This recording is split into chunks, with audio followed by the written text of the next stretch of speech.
Assalamualaikum warahmatullahi wabarakatuh. Islam tidak terlepas dari Al-Quran dan Hadis sebagai pedoman kehidupan. Tidak hanya itu, qiyas dan ijma dari para ulama pun dapat kita jadikan salah satu sumber untuk menetapkan suatu hukum. Dan hadis sendiri terbagi atas kualitas hadis tersebut dapat diketahui dengan ilmu tahrij hadis. Sehingga dapat diketahui hadis tersebut memiliki derajat yang sahih, hasan maupun dhaif. Sementara hadis dhaif sendiri memiliki banyak klarifikasi yang ditinjau dari beberapa hal seperti sebab putusnya sanad, sebuah cacatnya periwayat, sedangkan pembagian hadis dhaif berdasarkan sebab putusnya sanad diantaranya adalah hadis mu'allaq, hadis muhni, hadis mudhal, hadis mursal, dan hadis mudallas. Di sini saya akan menjelaskan tentang hadis mudallas. Pertama, secara bahasa mudallas artinya gelap, seolah-olah disebabkan keadaan riwayat itu tertutupi. Menurut istilah, yaitu menyembunyikan cacat dalam sanad dan menetapkan cara periwayatannya dengan baik. Dalam Mathumah al-Baiquniyah, mudallas adalah sama dengan mursal, yaitu khawatir kalau syekhnya diketahui karena akan ditolak hadis. Sementara hadis mudallas ada dua macam, yakni yang pertama, gurunya gugur dengan penukilan memakai an dan an. Tadlis ada tiga. Yang pertama, isnad adalah seorang perawi meriwayatkan hadis dari gurunya dengan riwayat yang tidak sebenarnya ia dengar dari gurunya.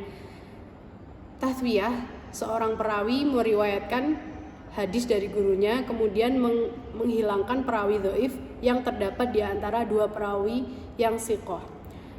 Tadris syuyuh adalah seorang perawi meriwayatkan sebuah hadis yang ia dengar dari gurunya. Berikutnya, hukum-hukum dari hadis mudallas ini adalah hadis mudallas sangat dibenci ulama karena berpendapat bahwa ini adalah hal dusta yang 11-12 mirip dengan kedustaan. Berikutnya, hadis mudallas jenis tadlis lebih parah dibandingkan tadlis isnad. Imam Al-Iraqi menyebutkan bagi yang sengaja melakukan, ia adalah perusak. Sementara hadis mudallas jenis al-syuyuh tidak separuh dua hadis di atas karena tidak sampai membuang orangnya, hanya mengubah sifat yang disamakan kepada perawinya sebelumnya. Berikutnya hadis mursal kafi. Secara bahasa yaitu melepaskan, seolah-olah pelakunya atau mursil membiarkan sanad tidak bersambung, sedangkan kahfi samar yang artinya samar adalah lawan dari kata jali, jelas. Cara mengetahui hadis ini adalah yang pertama, adanya keterangan dari para muhadis bahwa si perawi pernah menerima atau mendengar hadis tersebut darinya sama sekali. Yang kedua, pertanyaannya dari si perawi sendiri bahwa ia tidak pernah menerima hadis tersebut. Yang ketiga, terdapat hadis dari arah yang lainnya. Berikutnya adalah hadis mardud, yakni perawi yang tidak adil. Yang dimaksud dengan ta'ani fi al-rawi adalah mengkritik rawi dan menelitinya dari segi keadilannya, kekuatan hafalannya atau kedhabitannya, dan konsistensinya. Faktor-faktor yang menyebabkan tercelanya seorang perawi dilihat dari segi yang pertama, dilihat dari segi keadilan. Yang pertama, dia suka berbuat dusta, tertuduh suka berbuat dusta, fasik, suka berbuat bid'ah, dan menyembunyikan identitasnya. Dari segi kedhabitannya, yang pertama, banyak berbuat salah, jeleknya hafalan, pelupa, banyak berhayal. Berikutnya yakni hadis marfu'u adalah hadis dhaif yang disebabkan karena perawinya berdusta.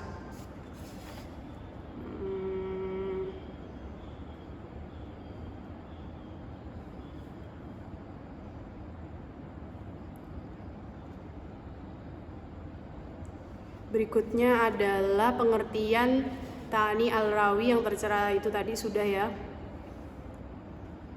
Hadis mardu'u yaitu adalah hadis dhaif yang disebabkan karena perawinya berdusta. Ya, pengertiannya secara bahasa merupakan bentuk isim marfu wada'a yang berarti rendah. Cara-cara mengetahui hadis maudhu, yakni yang pertama, pengakuan yang dibuat hadis maudhu seperti yang dilakukan oleh Abi Islamah Nauhi ibnu Abi Maryam yang mengaku bahwa ia membuat hadis maudhu yang menyebutkan surat Al-Quran yang paling utama adalah surat Al-Quran yang diriwayatkan oleh Ibnu Abbas. Kedua, adanya indikasi yang memperlihatkan bahwa ia membuat hadis maudhu seperti seorang perawi yang meriwayatkan hadis dari seorang perawi, tetapi setelah diteliti ternyata gurunya tersebut wafat sebelum perawi dilahirkan dan hadis tersebut tidak meriwayatkan kecuali rawi tersebut. Adanya harinah atau indikasi yang terdapat pada diri perawi seperti hadis yang diriwayatkan oleh seorang rawafid dan hadis tersebut mengenai keutamaan ahlul al-bait. Yang keempat, adanya indikasi yang terdapat pada hadis yang diriwayatkan seperti lafaz hafiz yang bertentangan dengan Al-Quran yang tidak masuk akal dan lafaznya kacau. Cara yang ditempuh oleh para pemalsu hadis dalam pembuatan hadis maudhu, yakni mereka membuat matan hadis dengan kata-kata mereka sendiri, kemudian ia membuat sanad palsu dan meriwayatkannya. Yang kedua, mereka mengambil perkataan sebagian hakim atau ulama, kemudian mereka membuat sanad palsu dan meriwayatkannya. Yang berikutnya adalah hadis matruk. Hadis matruk adalah hadis dhaif yang disebabkan karena ada sanad hadis tersebut ada rawi yang dituduh suka berbohong. Pengertiannya sendiri yakni menurut bahasa merupakan isim maf'ul yang berarti taraka. Biasanya orang Arab menggunakan kata matruk tersebut untuk telur yang sudah menetas. Jadi yang ini berarti maknanya adalah hadis yang di dalam sanadnya terdapat rawi yang tertuduh suka berdusta. Tanda-tanda seorang rawi yang terus berdusta sudah kita sebutkan pada sebelumnya. Lalu kedudukan hadis matruk ini menurut Hafiz Ibnu Hajar yang paling buruk adalah hadis maudhu'u, kemudian secara berurutan hadis matruk, munkar, mu'ajal, mu'raj, maqlub, dan mu'tarib. Hadis matruk adalah hadis yang terburuk setelah hadis maudhu'u, tidak dapat diamalkan sama sekali karena kecacatannya yang sangat fatal, yaitu tertuduh dusta. Oleh karena itu, sesuai dengan namanya, matruk yang artinya tertinggal, tidak dikejar, tidak dianggap, dan tidak diamalkan. Berikutnya hadis majhul. Pengertian hadis majhul dari bahasa yaitu jahlun yang artinya tidak diketahui, seorang perawi yang tidak dikenal jati dirinya dan identitasnya, yakni yang di dalamnya terdapat perawi yang tidak dikenal jati dirinya atau dikenal orangnya tetapi tidak dikenal identitasnya dan dikenal sifat-sifat keadilan dan kewabitannya. Penyebab perawi tidak dikenali identitas jati dirinya, yang pertama, seorang mempunyai banyak nama atau sifat, baik nama asli, nama panggilan, gelar, atau profesi. Yang kedua, seorang perawi memiliki sedikit periwayatan hadis, tidak banyak orang yang mengambil perawi kecuali hanya satu saja. Yang ketiga, tidak tegas menyebutkan nama perawi karena diringkas menjadi nama kecil atau nama panggilan atau karena tujuan yang lain. Macam-macam hadis majhul, yang pertama ada majhul al-ain, yang kedua ada majhul al-hal. Yang pertama, majhul al-ain adalah seorang perawi yang disebutkan dalam sanad tetapi tidak ada mengambil periwayatannya selain satu orang perawi. Yang kedua, hadis majhul tadi adalah periwayatan seorang yang diambil dari dua orang atau lebih tetapi tidak ada siqoh dan diartikan tidak ada menukil tentang jar atau cacatnya dan takdil menilai adilnya. Yang berikutnya adalah hadis munkar.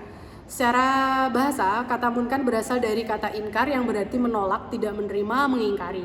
Hadis yang ada sanadnya pada saat pernah kesalahannya atau kelupaan atau tampak kefasikannya. Tingkatan hadis munkar sangat dhaif setelah matruk karena kecacatan hadis munkar sangat parah, yaitu banyak kelupaan dalam periwayatan sehingga menyalahi periwayatan para perawi yang siqoh.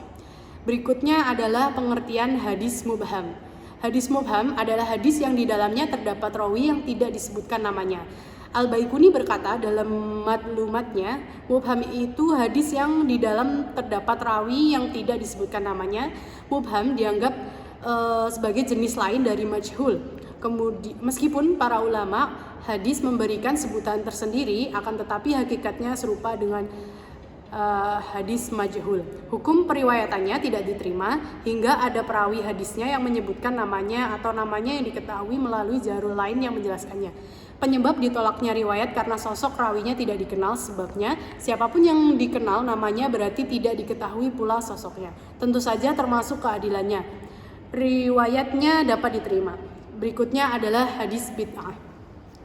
Pengertian hadis bid'ah berdasarkan kata adalah bada'a yang berarti mengadakan sesuatu sebagaimana yang dijumpai dalam kamus, sedangkan menurut istilah adalah kejadian baru di dalam agama setelah sempurna atau hal-hal sesudah Nabi Muhammad SAW, baik berupa keinginan, hawa nafsu maupun perbuatan. Jenis hadis bid'ah ini terbagi menjadi beberapa bagian. Yang pertama hadis mukafirah, yang kedua mukafir ini adalah seseorang yang meyakini sesuatu yang jelas-jelas kufur atau orang yang menolak perkara syariat yang mutawatir dan tergolong ma'lum min ad-din bid'ah darurah atau orang yang meyakini kebalikannya. Yang kedua ada bid'ah mufasiqah,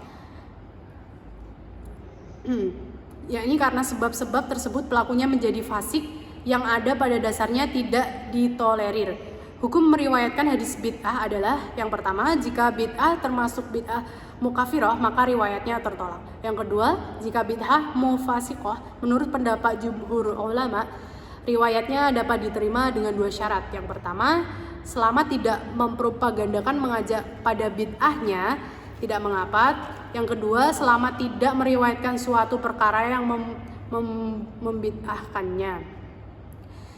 Berikutnya adalah hadis qudsi. Hadis qudsi menurut bahasa berasal dari hadusa yadhusu husan, yang artinya suci atau bersih. Hadis qudsi ini disandarkan kepada Rasulullah. Jenis hadis ini disebut dengan istilah hadis ilahi atau hadis rabbani karena disandarkan kepada Allah.